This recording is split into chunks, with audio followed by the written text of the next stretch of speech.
میں نے پڑھا ہے حضرت طلحہ بن عبیداللہ رضی اللہ تعالیٰ عنہ کا زوجہ کا بیان، دل کو چھو لینے والا بیان۔ آپ فرما دی میرے شوہر میں 6 اچھی عادتیں ہیں جو مجھے متاثر کر گئی۔ یہ ہر شخص میں 6 عادتیں ہوں، جو کامیاب شوہر ہے اس میں یہ 6 خوبیاں ضرور ہونی چاہیے۔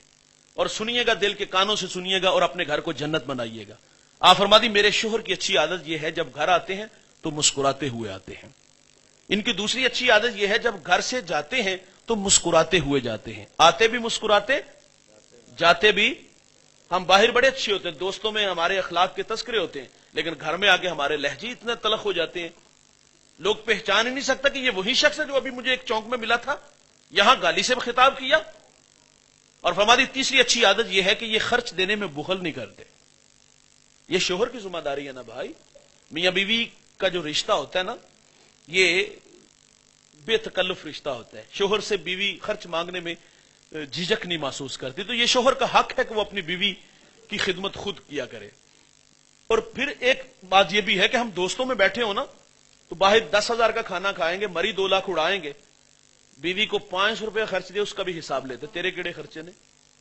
میں نے ایسے لوگ بھی دیکھے ہیں جو باقاعدہ اس بات بھی باس کر دے، پچھلے ہم دے آئیے یار جنہوں نے پال پوس کے جوان کر کے بیٹی دے دی ہے وہ آپ کے 500 روپے کے بھوکے ہوں گے۔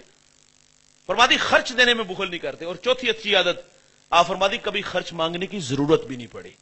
اور آپ فرمادی میرے شوہر کی 5ویں اچھی عادت یہ ہے کہ میں ان کا کوئی کام کر دیتی ہوں نا تو یہ میرا شکریہ بھی ادا کرتے ہیں۔ انسانی فطرت ہے، وہ حوصلہ افزائی کا محتاج ہوتا ہے۔ وہ ایک پیر صاحب مرید کے گھر گئے، کھانا بڑا اچھا تھا تو کہا ذرا اپنی بیوی کو بلاؤ، تو کہا بیٹا میں نے کھانا کھایا، کھانا بڑا لذیذ تھا۔ تو وہ خاتون رونے لگی، تو آپ فرماتے آپ نے تو مجھے شرمندہ کر دیا، میں تو تعریف کر رہا ہوں۔ تو اس خاتون نے کہا آپ کی بات پہ رونا نہیں آیا، رونا آپ کے مرید پہ آیا ہے۔ میں جب سے اس کے نکاح میں آئی ہوں اس نے کبھی نہیں کہا تو نے کھانا بڑا اچھا بنایا۔ انسانی فطرت ہے بھائی، وہ حوصلہ افزائی کا محتاج ہوتا ہے۔ میرے نبی گھر تشریف لائے، پوچھا گھر میں کھانے کو کچھ ہے؟ عرض کیا حضور روٹی اور سرکہ ہے، سالن نہیں ہے۔ فرمایا لے آؤ۔ حضور سرکے سے روٹی کھاتے اور کیا فرماتے؟ واہ واہ، سرکہ تو بڑا ہی اچھا سالن ہوتا ہے، سرکہ تو بڑا ہی اچھا سالن۔ ہمارے گھر میں 3 گھنٹے لگ کے کھانا بنتا ہے، کبھی ہوتا ہے یار کھانے میں کوئی نمک مرچ کا مسئلہ آ جاتا ہے تو حضرت کے رویے دیکھنے والے ہوتے، پہلے تو گھور کے دیکھے گا، پھر برتن اٹھا کے دیوار سے مارے گا، اور اتنا رف لہجہ۔ ہم کہتے تیری ماں نے تینوں کھانا بنانا نہیں سکھایا؟ معذرت سے بھائی ہمیں کسی نے بولنا بھی نہیں سکھایا۔ فرماتی 5ویں اچھی عادت کہ کبھی جب بھی میں ان کا کوئی کام کر دیتی ہوں تو یہ میرا شکریہ ادا کرتے ہیں۔ اور 6ٹھی عادت اور بہت بڑی عادت، اگر اس ایک عادت کو اپنا لیا جائے تو طلاق کی ریشو کم ہو جائے۔ ہمارے پاس روزانہ کی بنیاد پہ دارالفتاء میں لائنیں لگی ہوتی ہیں۔ مجھے 25 سال ہو گئے قبلہ ثاقب صاحب کے پاس، مجھے نہیں یاد آتا کہ میں نے 25 سال میں ایک شخص بھی ایسا دیکھا ہو جس نے طلاق دینے سے پہلے طلاق کے مسائل پوچھے ہوں۔ طلاق دینے کے بعد طلاق کا حل نکالنے ضرور آتے کہ مولوی صاحب ان کو حل کڈو دا کوئی کیا بیٹھے ہیں، کوئی 5-7 واری ان کی کریے۔ تو یہ ہے حل۔ اگر اس ایک بات پہ عمل کر لیا جائے تو طلاق کی ریشو کم ہو جائے۔ آپ فرماتی ہیں کہ میرے شوہر کی اچھی عادت یہ ہے اگر کسی بات پہ تکرار ہو جائے، ناراضگی ہو جائے تو آپ فرماتی میرا شوہر مجھے بہت جلد معاف کر دیتا ہے۔ اور ہمارے ہاں کیا ہوتا ہے، ہم کہتے ہیں 6 مہینے لوا یہ عقل ٹکانے آئے۔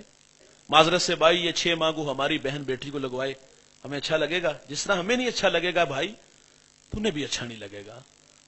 تو کسی کو شرمندہ نہ کرو، اچھے شوہر بنیے گا بھائی۔ کسی نے حکیم لقمان سے پوچھا تھا آپ نے لوگوں کا علاج کیا، شفا کیسے ملی؟ کہا 2 پوڑیاں تھی میرے پاس اور یہ 2 پوڑیاں ساتھ لے کے جائیے گا۔ آپ فرماتے ہیں پوچھا گیا کہ وہ 2 پوڑیاں کون سی؟ کہا ایک محبت اور دوسری عزت۔ پوچھا کسی نے عرض کیا کہ اگر فرق نہ پڑے تو آپ فرماتے ہیں مقدار بڑھا دیا کرو۔ بھائی جان آپ اور اچھے بن جاؤ یار، ایک دوسرے کو معاف کرنے والا مزاج بناؤ، شرمندہ نہ کرو۔ شرمندہ کرنا یہ اخلاق سے گرے ہوئے رویے ہیں۔ آخری بات گفتگو سمیٹ لیتے ہیں۔ حاتم اسم ایک بزرگ گزرے ہیں، اسم بہرے کو کہتے ہیں، وہ بہرے تھے نہیں لیکن اس نام سے انہوں نے شہرت پائی۔ شہرت کا سبب سنیے گا، آپ کی مجلس میں ایک بڑھیا آ کے بیٹھ گئی، اس کی ہوا خارج ہو گئی، محفل کے آداب کا لحاظ نہ رکھ سکی۔ خیر جب اس کی باری آئی تو فرمایا ماں جی کیسے آئے ہو؟ تو وہ پانی کہتی حضرت میرا یہ مسئلہ ہے۔ آپ کان پہ ہاتھ رکھ کے فرماتے تھوڑا سا اونچا بولے۔ اس نے کہا حضرت میرا یہ مسئلہ ہے۔ آپ پھر کان پہ ہاتھ رکھ کے فرمایا تھوڑا سا اور اونچا بولو۔ وہ بڑھیا جی میں خوش ہو گئی کہ یہ تو کانوں سے بہرے ہیں۔ آپ نے اس کو مجلس میں رسوا ہونے نہیں دیا۔ دوست یہی نہیں کہ مجلس میں نہیں رسوا ہونے دیا، وہ بڑھیا جب تک زندہ رہی آپ عارضی طور پر کانوں سے بہرے رہے، فقط اس لیے کہ اس ماں کو جب بھی یہ پتا چلے گا کہ میں نے اس کی دل جوئی کے لیے ایسا کیا تھا تو یہ پھر شرمندہ ہوگی. اور ہمارا حال کیا ہے؟ ابھی بارش برسی ہے نا، ہم جہاں سے گزر کے آئے گلی میں تھوڑا سا کیچڑ بھی تھا، بندہ ایسے ہی جگہ سے گزرے، احتیاط سے بھی بعض گزرے تو پاؤں پھسل جاتا ہے. کبھی یہ منظر آپ نے دیکھا جب کوئی گرتا ہے تو وہ سب سے پہلے دائیں بائیں دیکھتا ہے کہ مجھے کسی نے دیکھا تو نہیں، بعد میں ملاحظہ کرتا ہے کہ چوٹ لگی کہاں ہے. اور جو دیکھ رہے ہوتے ہیں وہ گرتے کو سہارا تو نہیں دیتے، دور سے جو آواز آتی ہے وہ آپ بھی جانتے ہو، میں بھی جانتا ہوں. تو فرمایا کسی کو شرمندہ نہ کرنا. اللہ تعالیٰ مجھے آپ کو اچھے اخلاق عطا فرمائے، اچھے رویے عطا فرمائے. جو کہا سنا اللہ عمل کے جذبوں سے ہم سب کو مالا مال فرمائے.